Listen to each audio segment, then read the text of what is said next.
Salut tout le monde. Donc aujourd'hui je vous retrouve pour vous citer 18 choses que j'ai appris tout au long de mes 18 années de vie. Je me suis dit que ce serait une bonne idée parce que c'est vrai que même si je suis encore jeune, j'ai quand même appris beaucoup de choses. Et c'est vrai que la Angéline que vous voyez aujourd'hui, la Angéline de maintenant est complètement différente de la Angéline d'il y a quelques années. La première chose que j'ai appris au bout de 18 ans, c'est que l'amitié ne se résume pas au nombre d'années.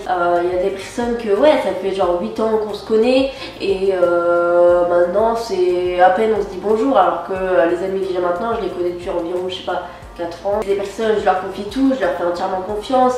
On a eu des délires, enfin j'ai des souvenirs avec eux que j'avais avec personne d'autre. Et c'est pas comparable en fait. Si j'ai bien appris une chose au bout de 18 ans, c'est qu'en amour, il ne faut pas se forcer. Et ça, c'est un truc que j'ai eu du mal à m'enfoncer dans le crâne. Quand je rencontrais quelqu'un, j'ai toujours eu tendance à forcer, même si j'en avais pas envie. J'ai un gros problème au niveau d'ouvrir mon cœur, etc. J'ai un peu un cœur de pierre. Et c'est vrai que je me forçais par rapport à ça parce que j'avais envie de tomber amoureuse, j'avais envie de ressentir des sentiments. C'est pas en forçant que ça arrivera. Et c'est vrai que j'avais tendance à trop forcer. Quitte à me faire souffrir en fait, je me mettais dans des relations où je voyais clairement que ça n'allait pas et que cette personne ne me convenait pas. Mais je me forçais en fait, je me forçais à rester avec cette personne, je me forçais... C'est débile, parce que je suis jamais tombée amoureuse, donc quoi forcer, ça sert strictement à rien. Ça c'est pareil, je pense qu'en 18 ans, c'est la chose que je me suis le plus répétée. Et c'est la chose que j'essaie d'appliquer, c'est de faire ce que je veux, voilà, tout simplement.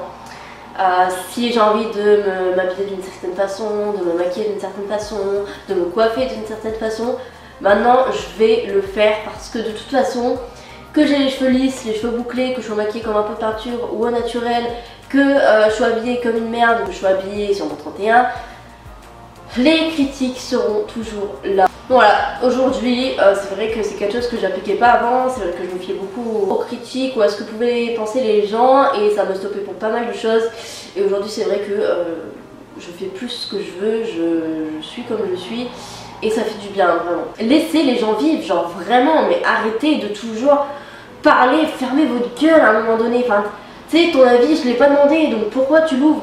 Donc dès que toi tu t'assumes que tu es comme tu es et que tu t'habilles ou tu te maquilles comme tu veux, eux ça les frustre parce que eux ils ont pas autant de cul que toi, donc ils préfèrent te critiquer. Ça c'est quelque chose que j'ai remarqué il y a pas si longtemps que ça. Ça paraît tellement logique, mais les personnes de qui tu t'entoures influent énormément sur ta vie, vraiment. C'est-à-dire que si dans ta vie tu as des personnes qui vont te pousser vers le haut, qui vont toujours être là pour toi, qui vont t'encourager pour les choses que tu fais, ça va te porter vers le haut. Par contre, les personnes qui vont sans cesse te rabaisser, te parler de leurs problèmes, qui s'en foutent de ta gueule, etc., ça va énormément te porter vers le bas. Vraiment, c'est pour ça qu'on vous répète tout le temps qu'il faut vraiment faire attention de qui tu t'entoures, que ce soit en amitié, en amour ou même dans la famille. Il faut vraiment faire attention parce que ça peut influer énormément sur ton humeur, sur ta vie, sur plein de choses. Donc c'est pour ça que s'entourer des bonnes personnes c'est hyper important. Je l'ai remarqué surtout quand j'étais dans mon ancienne relation où c'était une personne clairement qui m'a menée vers le bas. J'ai jamais été aussi bas que quand j'étais avec lui. Et c'est ça qui m'a fait vraiment montrer que les personnes qui t'entourent, les personnes que tu côtoies, que tu fréquentes, etc., ça influe énormément sur ta vie, sur ton humeur, sur tout. Ça c'est une phrase qu'on me répétait souvent et je pense que de toute ma vie, là de mes 18 ans, je pense que j'en ai eu énormément la preuve pour vous dire que cette phrase est tellement vraie.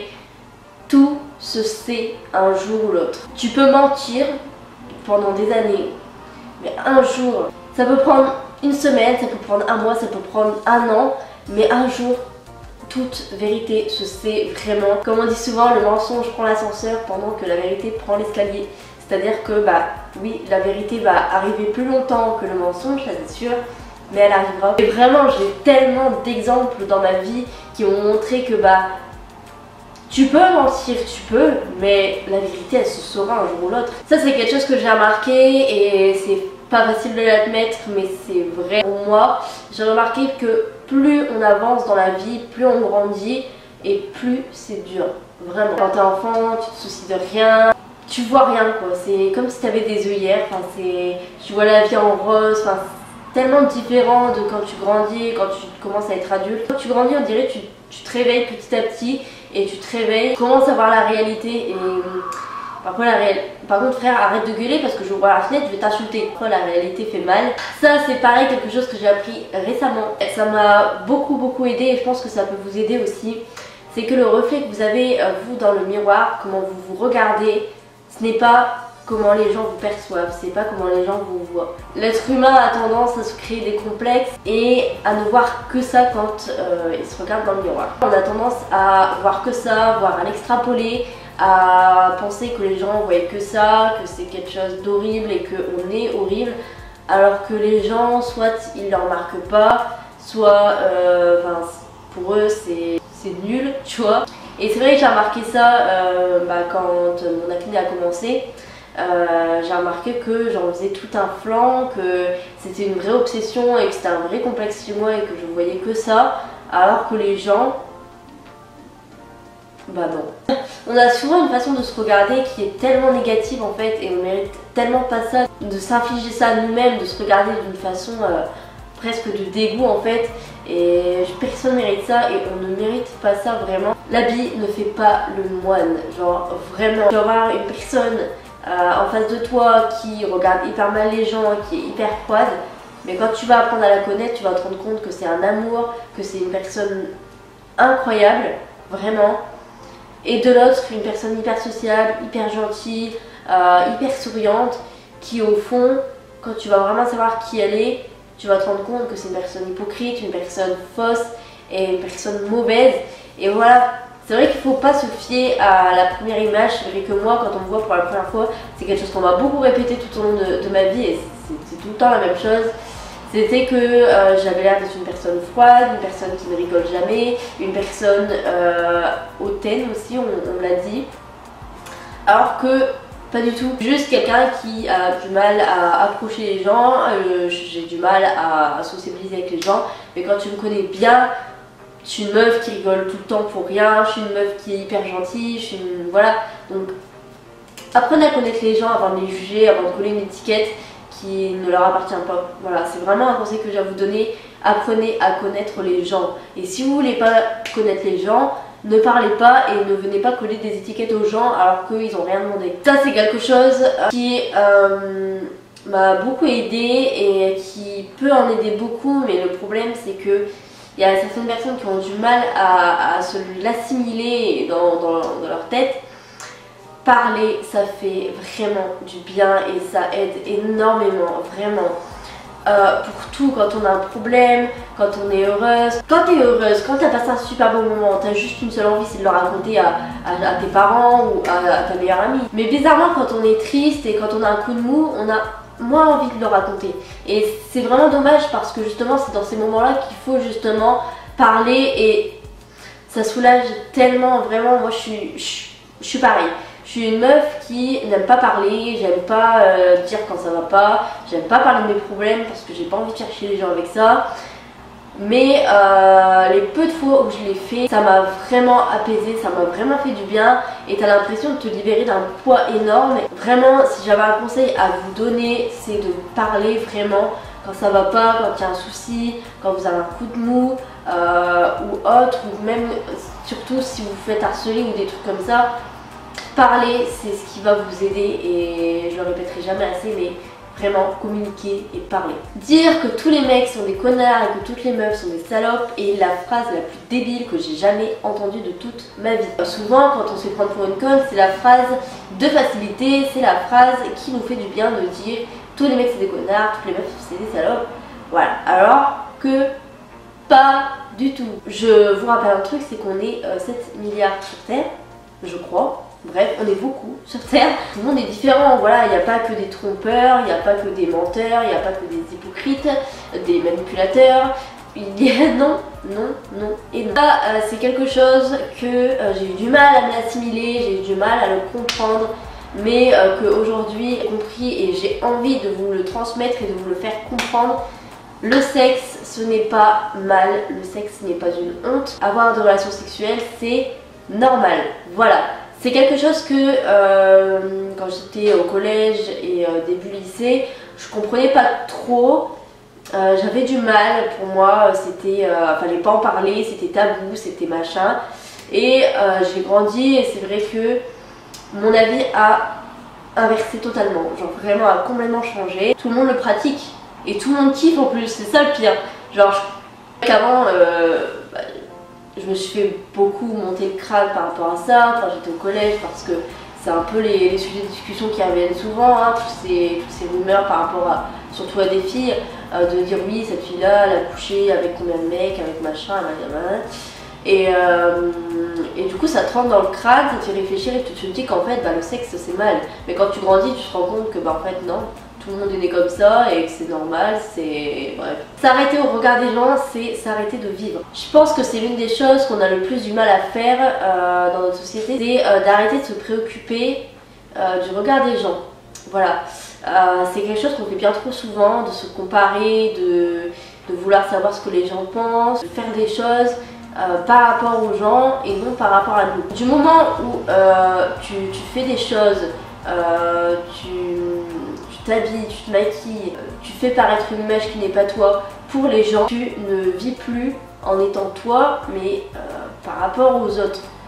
C'est à dire que c'est même plutôt qui contrôle ta vie, c'est les autres. Et c'est vraiment quelque chose qui bouffe la vie, hein. Moi je suis quelqu'un qui était énormément comme ça et je le reste encore, hein. Je le reste encore, je dis pas que le regard des gens je m'en fous complètement et tout parce que ce serait faux. C'est aussi un énorme manque de confiance en moi, hein, que j'ai et c'est pour ça que le regard des gens m'importe toujours un peu quand même. Ça bouffe ta vie parce que tu fais tout par rapport aux gens, tu te demandes toujours qu'est-ce que les gens pensent, qu'est-ce que les gens vont penser si je fais ci, si je porte ça. Alors que on leur a rien demandé aux gens, j'ai envie de te dire, c'est pas leur vie. Le karma existe réellement. Toutes les actions que tu vas faire dans ta vie sera les répercussions que tu obtiendras. Si elles sont positives, tu récolteras du positif. Si tu fais du négatif, tu récolteras du négatif. C'est vraiment vrai. Ces personnes-là qui viennent, qui critiquent, qui jugent les gens, qui leur font du mal, qui les rabaissent,